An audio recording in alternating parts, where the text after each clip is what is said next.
Game Week 14 saw another below average score of 56 points, resulting in a second successive red arrow down to 179k. Nick Pope was completely untested by Aston Villa, who recorded the lowest expected goals total of the game week and failed to land a shot on target. The decision to bring in Alexander-Arnold didn't get off to the best of starts after makeway Ivan Perisic claimed an assist off the bench. Liverpool gave away a completely avoidable opening goal after just 4 minutes, when Joe Gomez sold Alisson short with a risky back pass. Mo Salah swiftly got his side back into the game with a well-taken volley after Robertson's cross. The Egyptian was unfortunate not to come away with more, as evidenced by his total of 7 shots, a leading number amongst midfielders this round. He also created a big chance for Darwin Núñez, which carried a 0.47 xG. Erling Haaland's absence left the forwards looking a little light. Dominic Solanke shook off an ankle injury to start against Spurs, but failed to get a single shot away. Conversely, Alexander Mitrovic took a game week high tally of 10 shots, as Everton held Fulham to a 0-0 draw. So let's move on to discuss the transfer plans for game week 15. One transfer has already been made with a possible 4-point hit to come later in the week. It was a risk to go early while Erling Haaland remains a doubt, but for me, selling him has to be an absolute last resort, given what he can do in limited minutes and the value stored in him. Pep Guardiola revealed on Tuesday that the striker is not currently training with the team, but hopes he will be available to face Fulham. There was the exact amount of money available to upgrade Mitrovic to Callum Wilson, prompting me to go early in case I decide to avoid making a further transfer. I fully expect Mitrovic to feature in my team again in the future, but with ties against Man City and Man United up next in the final 2 game weeks before we get unlimited transfers, there's a strong case to move him on. Callum Wilson has looked like a man on a mission since his return from injury in Game Week 9. He's notched 4 goals and 3 assists in 6 matches, averaging 6.5 points per game. Ollie Watkins is the only player to rack up more than his 7 big chances in that time. As mentioned on this week's watchlist video, Marcus Rashford is also a potential transfer target, though I am hesitant to take a 4-point hit. Over the last 5 game weeks, Rashford has been afforded 5 big chances, with only Harry Kane and the suspended Ivan Toney faring better, each with 6. Wilfried Zaha would be the player making way to accommodate the United attacker, after providing just 1 goal and 1 assist across his last 7 outings.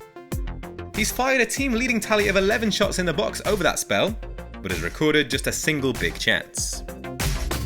For those who are short on funds for Wilson, I'd strongly consider taking the hit and making those 2 moves together, because I think Wilson is clear as the strongest Mitrovic replacement.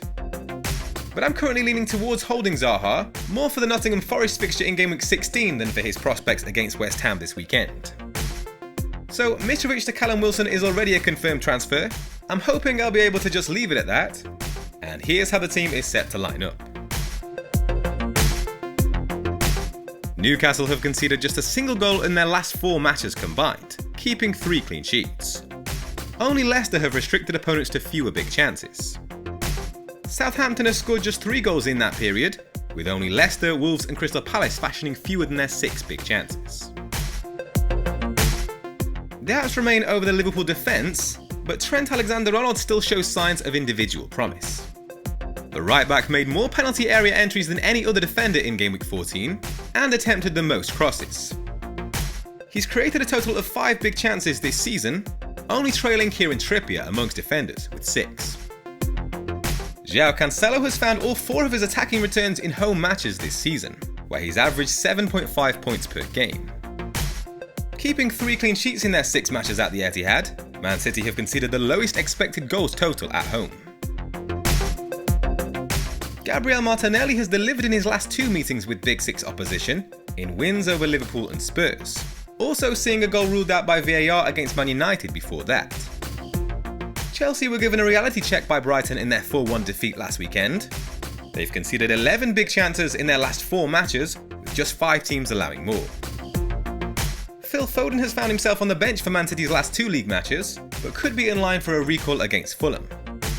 The England international has been particularly dazzling in home matches this season, notching 5 goals and 4 assists in 6 outings, and averaging 12.3 points per 90 minutes. His total of 7 big chance involvements over that spell only trails Erling Haaland amongst teammates. Since moving into a striker role, Mohamed Salah has scored twice in 4 game weeks. He's taken a leading tally of 20 shots amongst midfielders in that time, while his 2.96 expected goals total can only be bettered by Kane and Mitrovic across all positions. Spurs have committed 3 errors leading to goal in their last 6 matches, the most of any side. Joining new recruit Callum Wilson up top is Dominic Solanke, who's played a direct hand in 4 goals across the last 5 game weeks.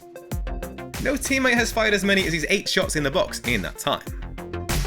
Leeds have conceded 13 big chances in the same period, with only Aston Villa, Liverpool and Fulham allowing more.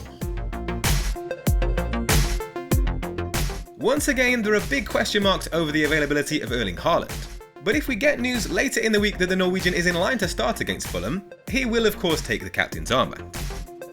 It would take Pep Guardiola explicitly ruling him out for me to consider selling, which I think is unlikely to happen, so that blocks off my route to Kevin De Bruyne. If there's a significant risk of Haaland getting restricted minutes, I'd consider Phil Foden and Callum Wilson as alternative captain options. As mentioned earlier, I expect Foden to start this one.